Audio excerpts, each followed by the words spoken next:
అందరికీ శుభోదయం అండి. దేవుడు మన కొరకు సిద్ధపరిచిన వాక్యం చదువుకుందాం. వేటగాని ఊరిలో నుండి ఆయన నిన్ను విడిపించును. వేటగాని ఊరిలో నుండి అని విన్నాం కదా. ఎవరి వేటగాడు? వేటగాడు ఒక పక్షిని వేటాడే ముందు వాడేం చేస్తాడంటే ఆ పక్షి వచ్చి వలలో పడేటట్టుగా ఆకర్షిస్తాడు, ఎర వేస్తాడు. ఆ ఎరను చూసి ఆ పక్షి వచ్చి వలలో చిక్కుకుంటుంది. దేవుని బిడ్డలారా, సాతానుడు కూడా అలాంటి వాడే. మనలను పాపపు ఊబిలో పడగొట్టడానికి ఏదో ఒక సమస్యలో మనము చిక్కుకునేటట్టు చేయటానికి మనల్ని ఆకర్షిస్తాడు. ఎందుకంటే మొదటి నుండి సాతాను యొక్క లక్షణం ఏమిటి అనంటే మనలను ప్రలోభపెట్టాలని వాడి ప్రయత్నము. మనల్ని ప్రలోభపెట్టి ఒకటి చూపించి మనకిష్టము కలుగజేసి దాని వైపు మనము త్రిప్పబడేటట్టుగా సాతానుడు చేస్తాడు. అందుకని చూడండి, అవ్వమ్మను ఆ పండు చూపించి, ఇదిగో ఈ పండు తింటే మీరు దేవతలు అయిపోతారని ఆ పండు చూడటానికి రమ్యంగా కనిపించింది.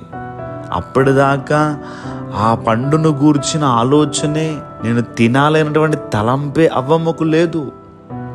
కానీ ఎప్పుడైతే సాతానుడు ఆ పండు మీద ఇష్టము పుట్టించాడు, ఒకటి చూపించి ఎరవేసి నిన్ను ఆకర్షించడమే సైతానుగాడి యొక్క పని. అయితే ఈ ఉదయకాల సమయంలో దేవుని వాక్యం ఏమంటున్నదంటే, వేటగాని ఊరిలో నుండి ఆయన నిన్ను విడిపించును. ఇప్పటికే నిన్ను అపవాది ఒకవేళ ఎర చూపించి ఆ ఎర కోసం వెళ్ళినప్పుడు ఆ పక్షిని ఎలాగైతే వలలో చిక్కుకుపోచేస్తాడో, ఉరిలోనికి వెళ్ళిపోయినట్టే కదా ఆ పక్షి. ఇంకా ఆ పక్షి పరిస్థితి ఏంటండి? ఇంక దానికి చావే. ఎందుకంటే వేటగాడి యొక్క చేతిలో చిక్కుకున్నప్పుడు దానికి చావు తప్ప ఇంకొక మార్గము లేదు. ఒకవేళ అదే రీతిగా సైతానగాడు నీకు చూపించినటువంటి ఎర్ర లోబడిపోయి ఒకవేళ నువ్వు ఉరిలో చిక్కుకున్నట్టుగా అయిపోయావేమో. కొంతమందికి కొన్ని బలహీనతలు ఉంటాయి. ఒక్కొక్కరికి త్రాగుడు, ఒక్కొక్కరికి ఖైనీ ప్యాకెట్, ఒక్కొక్కరికి వ్యభిచారము.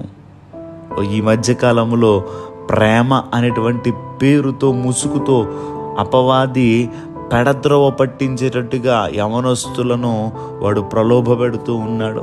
అలా ఏ ఊరిలో నువ్వు చిక్కుకున్నావో నాకు తెలియదు, కానీ ఒకవేళ ఆ ఊరిలో నుంచి నేను ఇందులో నుంచి బయటికి రావాలనుకుంటున్నాను అని దేవుని యొక్క సహాయమును కోరితే, వేటగాని ఊరిలో నుంచి నిన్ను విడిపించడానికి దేవుడు సిద్ధంగా ఉన్నాడు.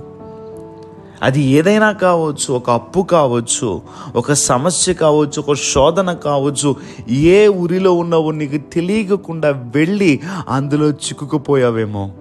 పర్వాలేదు అనుకుని వెళ్ళిపోయి చిక్కుకున్నావేమో. వేటగాడు చేతిలో పక్షి అలాగే చిక్కుకుంటుంది, ఆకర్షింపబడి వెళుతుంది, వెళ్ళగానే వాడు పట్టేసుకుంటాడు. అలాగా ఏ యొక్క ఊరిలో నువ్వు చిక్కుకున్నావో దేవుని వాక్యం ఈ ఉదయకాల సమయంలో సూటిగా నీతో మాట్లాడుతుంది. ఆయన నిన్ను విడిపించడానికి సిద్ధంగా ఉన్నారు.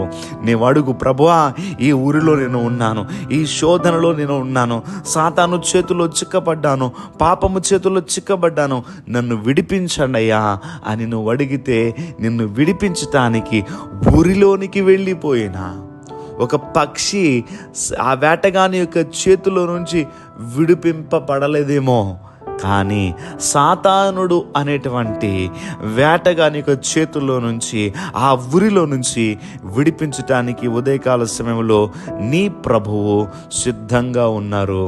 దేవుడు నీ యొక్క ప్రార్థన విని నీ మొర్ర ఆలకించి నువ్వు పిలిస్తే నిన్ను విడిపించటానికి ఆయన సిద్ధంగా ఉన్నారు. కనుక ఒక్కసారి ప్రభువా వేటగాని ఊరిలో నుంచి నన్ను విడిపించండియా అని వేడుకో. ఎవరైతే అపవాది ఊరిలో ఉన్నారో ఈ ఉదయకాల సమయంలో వారికి విడుదల కలుగును గాక.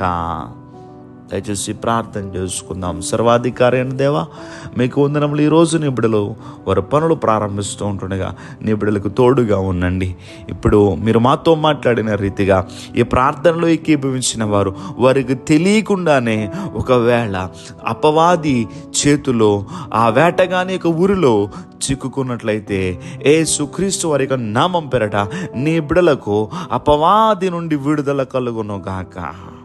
ఆ ఉరి నుండి నీ బిడ్డలకు విడుదల కలుగును గాక.